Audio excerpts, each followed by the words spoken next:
You were surprised when you heard my company name, right?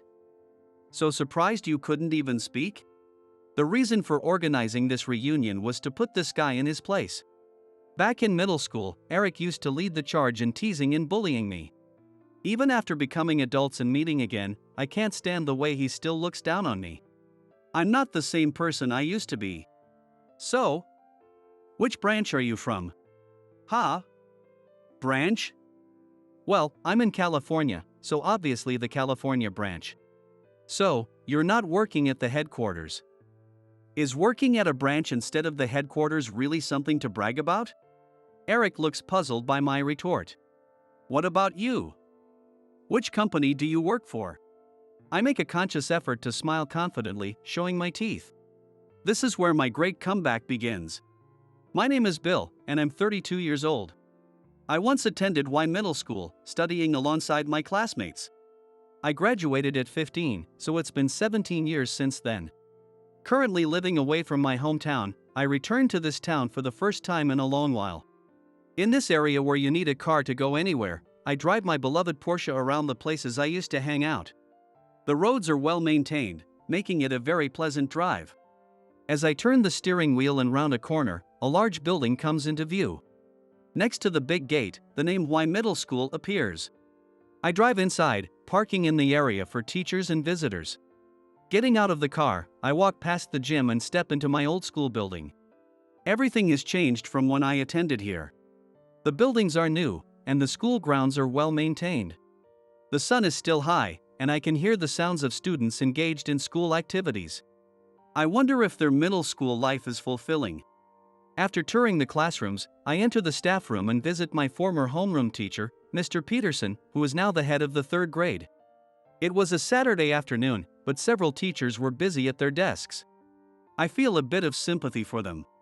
When Mr. Peterson sees my face, he stands up with a smile. I put on a face that says I've come to visit an old mentor. Since I had informed him in advance that I would be visiting today, there are no issues. I'm leaving town tomorrow. Before I go, I wanted to see Eric and the others, so we're having a small reunion in one of the classrooms. Alright, feel free to use it. There aren't many kids now, so the classrooms on the third floor aren't being used. This means I can fully express my feelings. I can't help but smile. Mr. Peterson has aged quite a bit. Mr. Peterson graduated from this middle school, entered the top high school in the state, and then went on to a city college. He studied in the education department at college and returned to his alma mater middle school upon graduation. In his first year as a teacher, he was our homeroom teacher. It's really nostalgic. Haven't you been around here much? No. I've been living over there the whole time. So coming back after so long and seeing all the changes has been quite surprising. Speaking of which, the six of you were always close. I remember you guys always messing around in the halls. I still remember it clearly. My body tenses at those words. If he remembers it so well, why didn't he do anything about it? Talking about being close and messing around, where was he looking? I wonder if the current third-year students are having a satisfying school life with a man like him as their head teacher. When I was in middle school, I didn't understand anything about life. I was still just an extension of an elementary school kid, thinking that adults were much greater than children and that it was natural to obey them. But now, I know that teachers have both strengths and weaknesses. Moreover, teachers are people who start teaching students right after finishing their college life, without experiencing the real world. Mr. Peterson might have tried hard to be a good teacher. But does that make my bitter feelings any lighter? In a few days, a piece of evidence of Mr. Peterson's affair with a student's mother will be sent to the state's education board. What happens after that is none of my concern, as I'll be leaving on tomorrow's flight. Dragging my left foot, I slowly exit the staff room. I head towards the third floor classroom where I once spent time with my classmates. For me, with my immobile left foot, even the stairs of a middle school are a challenge to climb. Entering the classroom and gazing out the window absent-mindedly, Eric walks in. Eric gives me the same mean-spirited smile he used to have. Hey, long time no see. You haven't changed a bit. Still got that dumb look on your face. I don't know if I look the same as I did 17 years ago, but Eric has changed a lot. Even at just 32 years old, his belly sticks out, and his head is balding. There used to be girls who swooned over Eric, but they must be disappointed now. Long time no see. I'm glad to see you. I force a smile, saying words I don't mean. I have no fond memories of Eric. As a top student, Eric was the class leader and reigned over the boys. He had 4 henchmen, John, Tom, Mike, and Jake, who would bully anyone they didn't like. It was done in a way that made it seem like they were just having fun to the teachers. During breaks, they would drag me into the hallway and poke me with mops or hold me down and kick my stomach. Not only Mr. Peterson, but all the teachers favored Eric. Where were their eyes? Soon, I hear footsteps climbing the stairs, and other familiar faces appear. John, Tom, Mike, and Jake arrived. The teachers thought of them and me as part of the same close-knit group. When they spot Eric, they greet him warmly. Eric, long time no see. You've gained some authority since we last saw you. Well, being in sales, I get to eat out a lot. I've pretty much conquered all the popular spots in the city at clients' requests. Nice, take us out sometime. We're old buddies, after all. If I recall, it was Eric, John, and Tom who went to the city for college. Meanwhile, Mike and Jake stayed local, attending a nearby college and remaining in this town. Did you guys meet up often after middle school? No, we went to different high schools, so we haven't seen much of each other since. We all graduated from pretty good colleges. But that's to be expected, we were special even in middle school. I give a dry laugh at Tom's words. Did they think being special meant they could do anything? Eric was the ringleader, but John and Tom were no better. Mike and Jake followed Eric's orders, hoping to gain favor. To me, Eric was a bright, enviable figure admired by both boys and girls. John and Tom prided themselves on being Eric's best friends. Mike and Jake were more like admirers who followed Eric around. And I was their punching bag, there to relieve their middle school stress. Maybe after graduating, they faced their own struggles and learned to understand others' feelings. If they felt ashamed and apologized, I might be willing to forgive them. However, as adults, they just started bragging about their companies. Actually, Jake and I have started a business together. It's tough, but being your own boss is great. Mike and I have been close since middle school, and we get along well. We both stayed local, so he's the perfect business partner. Eric listens to Mike and Jake's conversation disinterestedly, gazing out the window. He must be waiting for someone to ask him about his own recent achievements. Hearing about others' success must not sit well with Eric. Reluctantly, I direct the conversation towards him. So, Eric, what are you up to these days? All I know is that you graduated from a city college. Eric's eyes gleam. Glad I asked, he relaxes and starts talking with enthusiasm. Actually, I work at Ford Pharmaceuticals. I've been at the top since I joined, and they're expecting me to become a manager soon. John and Tom, already aware of this, smile and nod in satisfaction. Mike and Jake look surprised. Really? That's amazing. I heard the New York headquarters recently started developing a drug that might be a breakthrough cancer treatment. It's all over the news. You're really working for an incredible company, Eric. Eric grinned, pleased with their praise. Then he looks at me, waiting for a reaction. You were surprised when you heard my company name, right? So surprised you couldn't even speak? The reason for organizing this reunion was to put this guy in his place. Back in middle school, Eric was the ringleader who teased and bullied me relentlessly. Even now, as adults, he continues to look down on me, which I can't tolerate. I'm not the same person I used to be. So? Which branch are you at? Huh? Branch? Well, I'm in California, so obviously the California branch. So, you're not working at the headquarters. Is working at a branch instead of the headquarters really something to brag about? Eric looks puzzled by my retort. What about you? Where do you work? I make a conscious effort to smile confidently, showing my teeth. This is where my great comeback begins. I'm at the same company as you, Ford Pharmaceuticals. But I'm not at a branch. What do you mean? I've never seen you around. I work at the New York headquarters. That's why we've never met at the office. Eric and the others are stunned to hear that I work at the headquarters of such a prestigious company. If they knew I was an executive, their jaws would probably drop. I look at each of their faces with satisfaction. I invited them to our old school just to see these dumbfounded expressions. John, who was closest to Eric, speaks up. "Hey, why are we all here anyway?" "I got an email from Eric about a good investment opportunity. Since it's the holidays and everyone's home, it seemed like a good time to meet up." "Same here. I live near the city, so it's rare to see everyone. Plus, I heard Eric's making a fortune with his investments and living well." "What?" "I didn't send any emails. I got an email from Mike about his startup with Jake and their success and investments." Mike and Jake both exclaim, "Me too," at almost the same time. The five of them look at each other with suspicion. Being summoned to the middle school by emails no one admits sending would make anyone paranoid. I smile, feeling satisfied. "Of course. I sent those emails. You impersonated me and got everyone here? So it wasn't Mike who invited me?" "That's right. I knew the keyword investment would catch your attention. Plus, I knew the others had their own issues. None of them can understand why I called them to this classroom. For me, to resolve my feelings, it had to be this classroom. In middle school, I suffered from their relentless bullying and harassment. I clung to the hope that graduation would finally free me from them. But just before graduation, their roughhousing injured my spine. I was left with partial paralysis and couldn't even leave the house. I ended up missing graduation, feeling utterly defeated. I had to take a year off from the high school I planned to attend and visited countless doctors. A doctor at the local college hospital recommended a hospital in New York, so I left with my parents.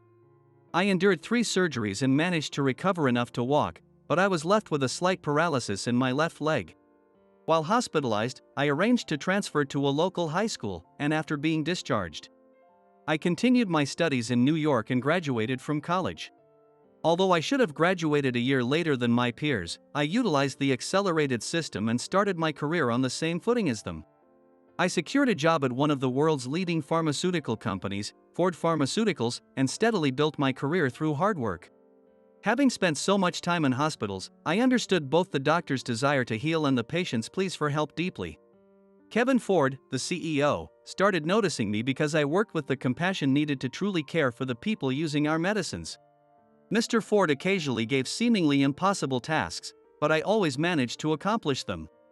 I even volunteered in African countries, working in clinics to ensure medicines reached those in need.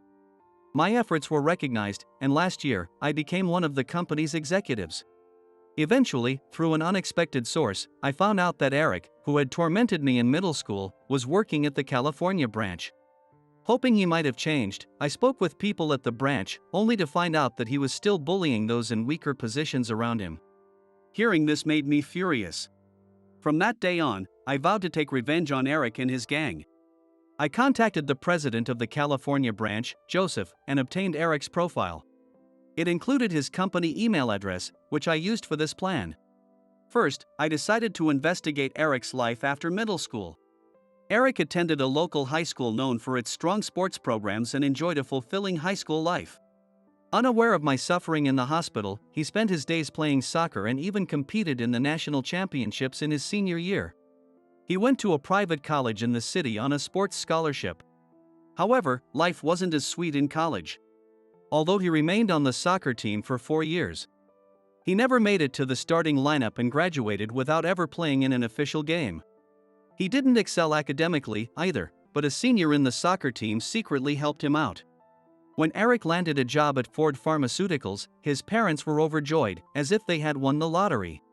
In this sense, Eric was a dutiful son, making his parents proud. If he had continued working diligently, he could have advanced further and made his parents even prouder. However, a significant problem has arisen. Eric has invested a considerable amount of money, riding the recent investment boom. Sensing his vulnerability, I used the pretext of an investment opportunity to lure him here today.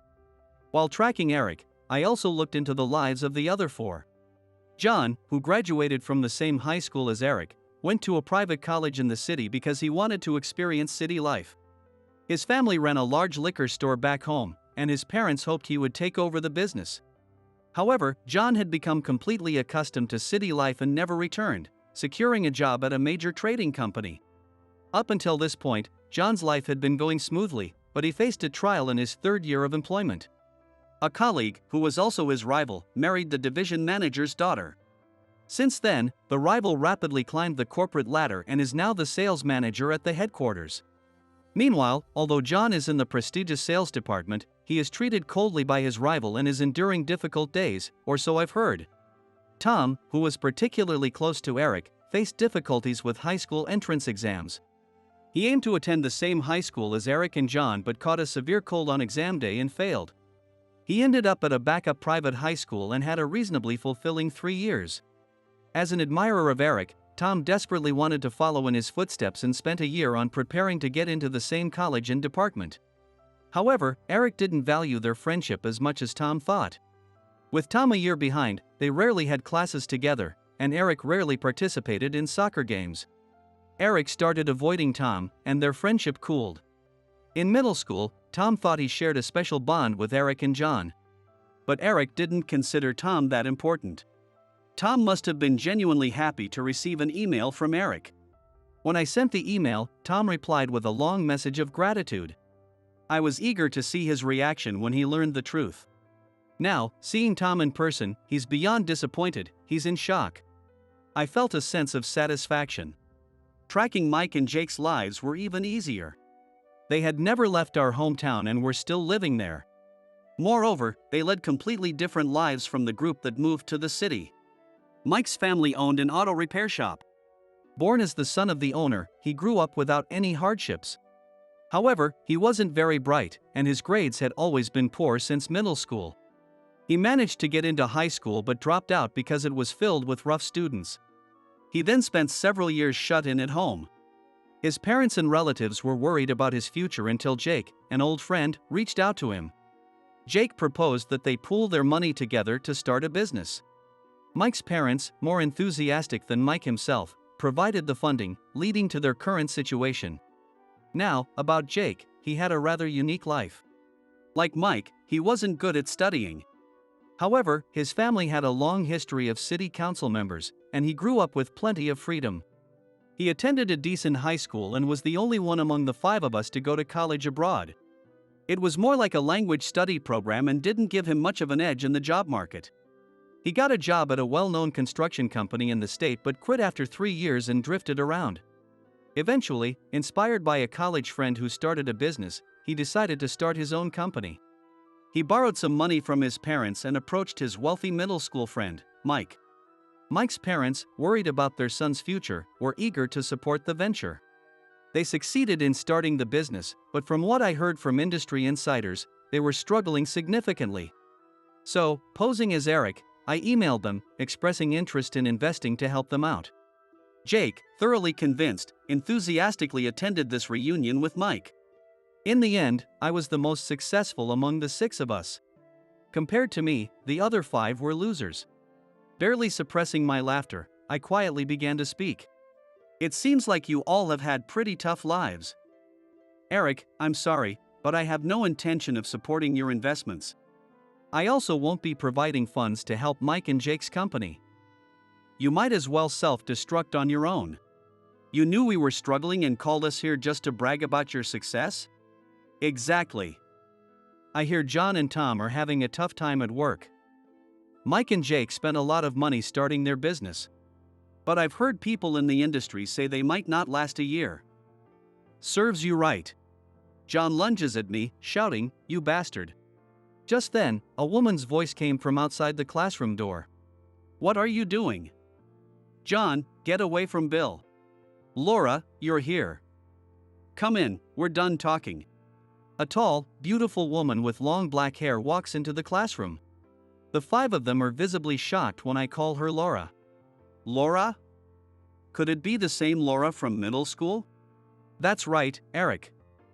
You've changed quite a bit. But then again, it's been 17 years.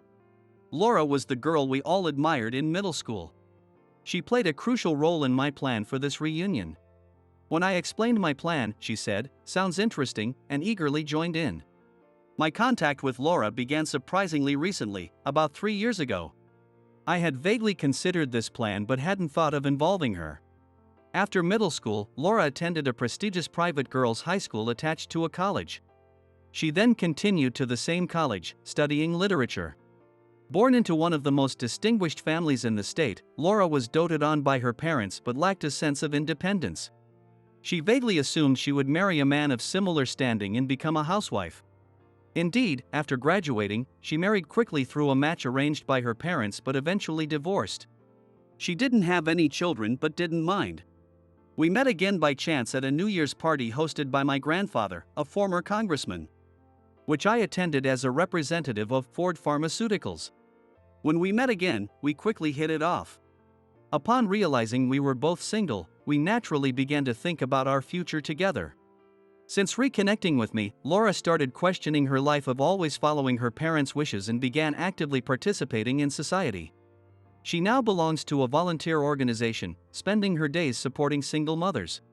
Standing before the 5 startled men, I quietly say, "We're getting married soon." "What? How could someone like you end up with Laura?" "Oh, I'd appreciate it if you didn't criticize my future husband." Laura takes my arm and leans into me in front of the dumbfounded group. At some point, the sounds of the students had faded away.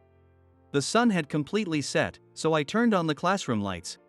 The blue-white glow of the LED lights illuminated our faces, marking the conclusion of this chapter. Eric, in particular, looked even paler than when he first arrived. The 17-year reunion became my chance for revenge for all the hardships I endured in middle school. Leaving the 5 behind, Laura and I left the school together. Tomorrow, I'll take Laura and return to New York. It'll be a while before I come back to this town. Are you satisfied now? Yes, completely. I can start anew from tomorrow. Laura gently took my hand and pressed it to her cheek. Feeling her warmth, I decided to leave the past behind. Although I didn't cast a curse, the situations of the 5 continued to worsen.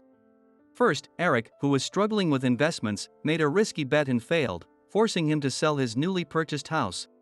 John, despite his rival becoming the division manager, made a mistake at work and was transferred to a remote branch. Tom's company went bankrupt, leaving him unable to find new employment, increasing his daily anxiety. Mike and Jake's company, as predicted, struggled financially and had trouble managing their funds. Thus, the long battle with Eric and his gang ended in my resounding victory. I will take Laura back to New York, and we will start living together in a luxury apartment. Although Laura was used to luxury, she has recently discovered the joy of being frugal and now makes sandwiches and goes to Central Park on weekends. While we never had financial difficulties, it's nice to save money as living costs in New York keep rising. In the near future, when we have children, we'll be able to provide them with a top-notch education. Today marks the 5th anniversary of reconnecting with Laura. As she hums a tune while making sandwiches, I secretly call to make a reservation at a fancy restaurant in the Empire State Building.